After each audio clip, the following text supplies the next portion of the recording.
तो हम बात कर रहे थे किसकी? गति की, कि गति किसे कहते हैं। तो हमने आपको बताया कि समय के सापेक्ष किसी वस्तु की स्थिति में परिवर्तन को क्या कहते हैं? गति कहते हैं।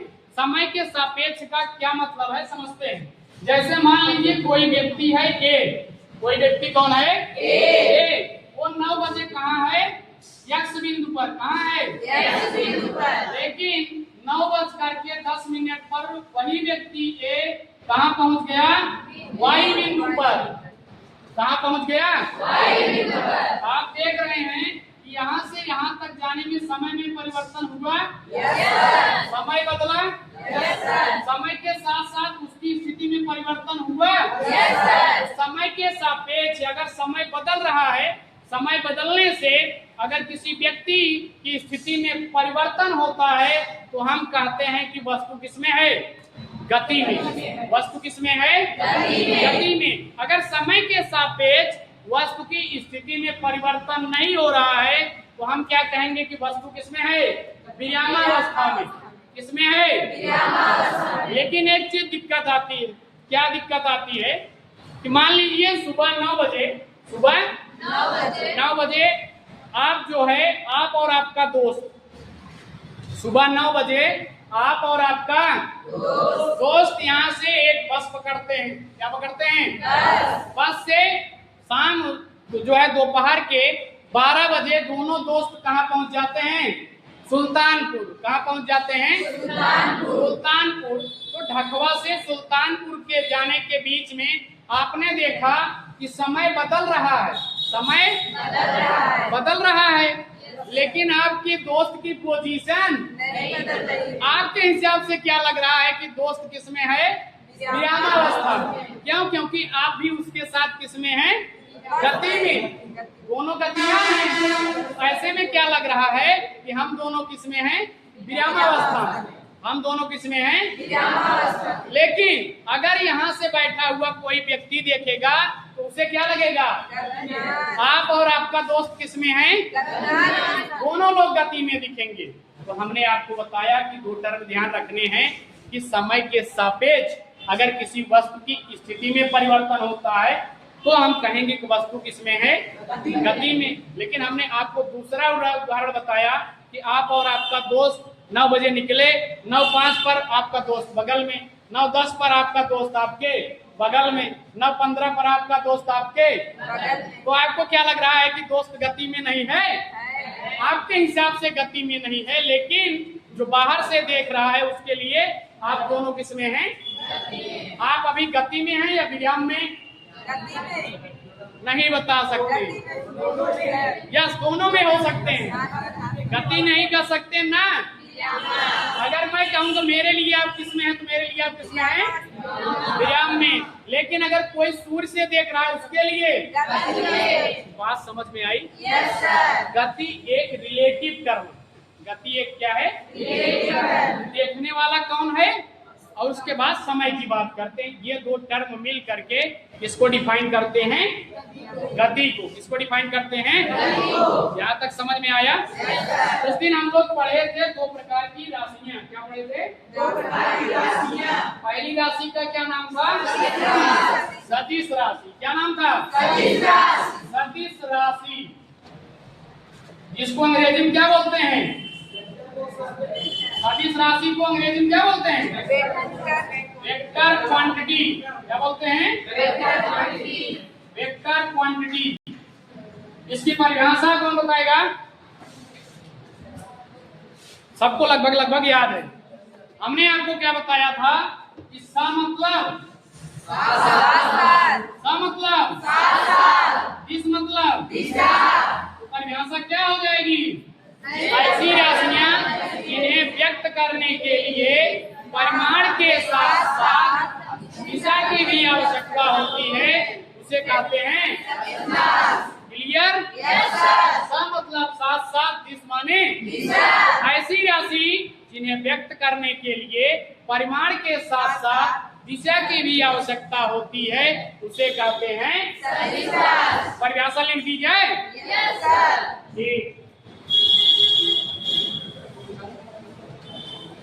ऐसी राशियां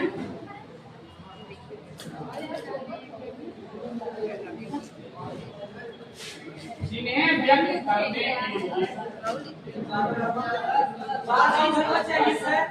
के लिए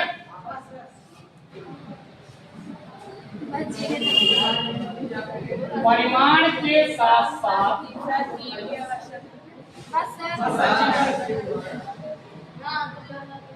दिशा की भी आवश्यकता होती है, उसे सदिश राशि कहते हैं।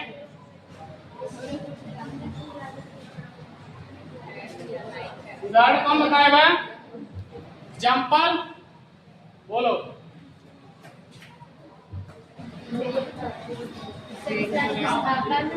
स्थापन, वेरी गुड। हमने आपको बताया था जैसे स्थापन,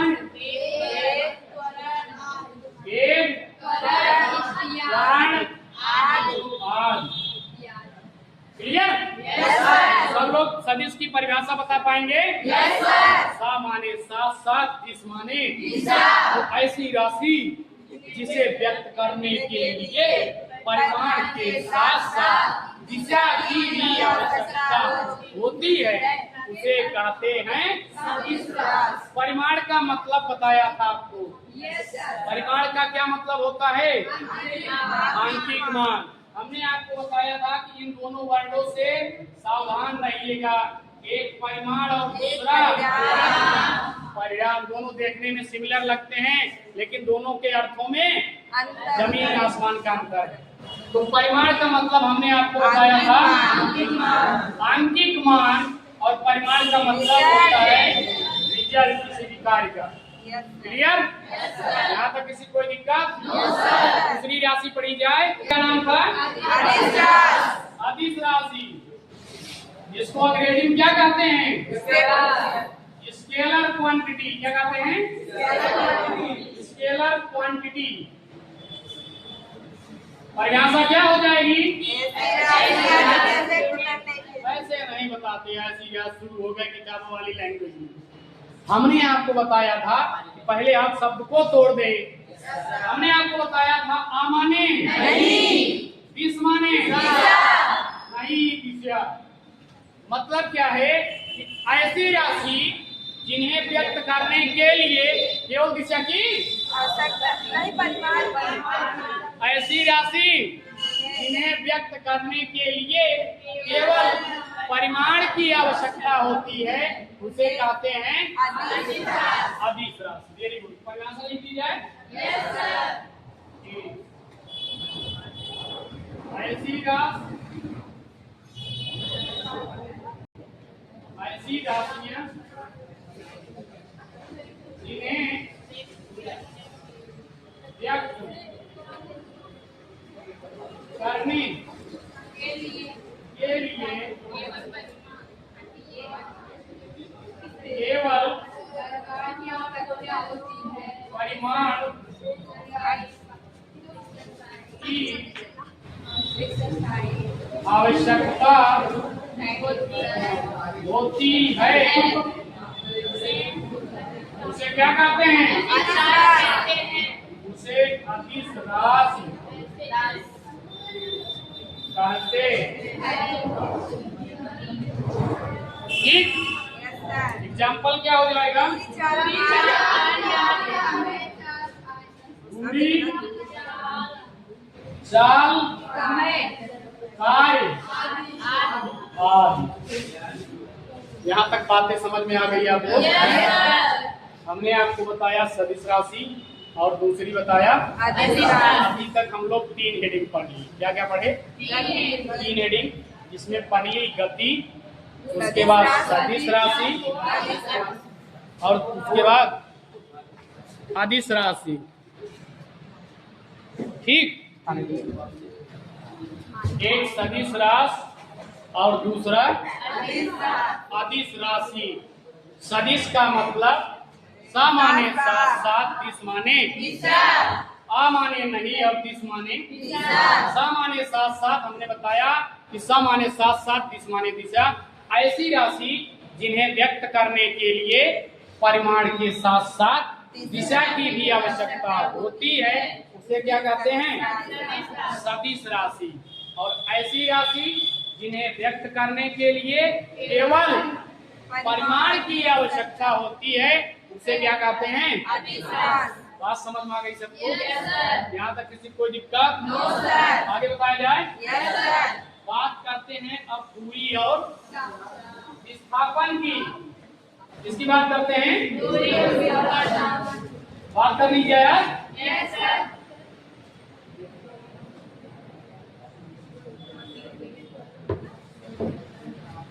उसके लिए क्या करना है, आप लोग मेरे साथ दो कॉलम बनाएंगे, एक दूरी का और दूसरा विस्थापन का।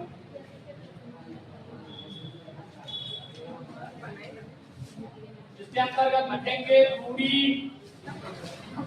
एक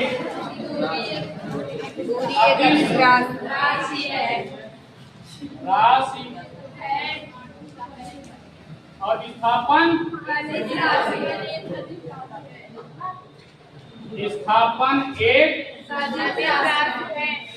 सदिश राशि है। दूसरा पॉइंट, इसमें केवल परिमाण होता है और इसमें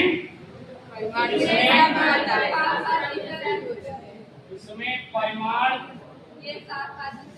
के साथ साथ दिशा भी होती है। ठीक? दूसरा पॉइंट,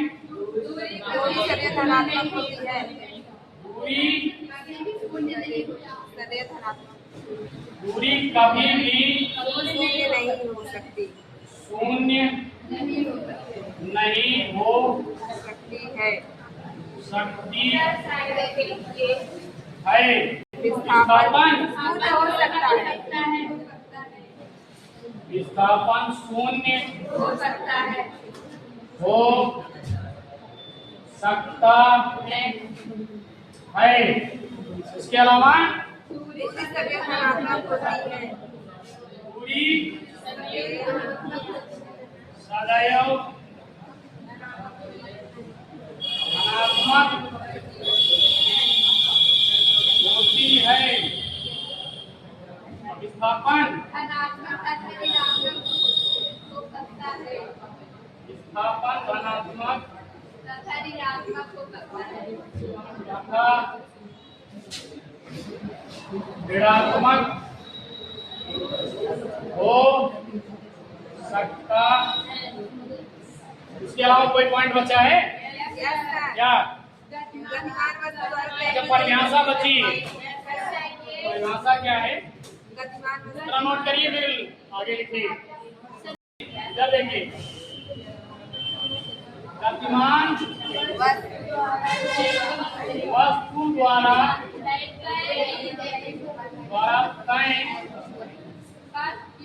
तय की गई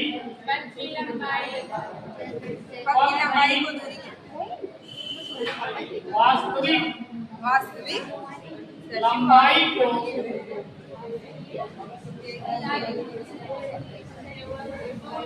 दूरी कहते हैं। वास्तविक इसलिए ऐड किया गया कि आप जिस पथ पर गए, जिस रास्ते से चल करके वही मापेंगे। ऐसा नहीं है कि चलकर किसी और रास्ते से गए हैं और माप किसी और रास्ते से गए। वास्तविक का मतलब है कि आप जिस रास्ते से गए हैं सेम वही रास्ता मापना। बात समझ गए? Yes sir. परिभाषा 5वां पॉइंट, विस्थापन में विस्थापन क्या होता है? गतिमान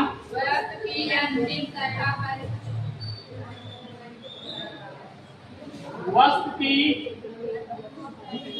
अंतिम तथा प्रारंभिक प्रारंभिक स्थिति के दूरी को विस्थापन बीच कहते की हैं। न्यूनतम दूरी को दूरी को विस्थापन कहते हैं। यहाँ तक समझ गए? Yes sir. तो अभी आप हम लोग क्या क्या पढ़ लिए? गति पढ़े, सदिश पढ़े, अदिश पढ़े, दूरी और विस्थापन में अंतर पढ़ लिए।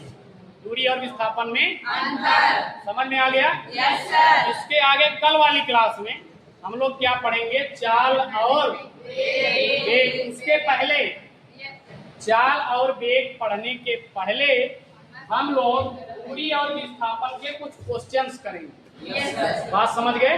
Yes sir. ठीक, धन्यवाद।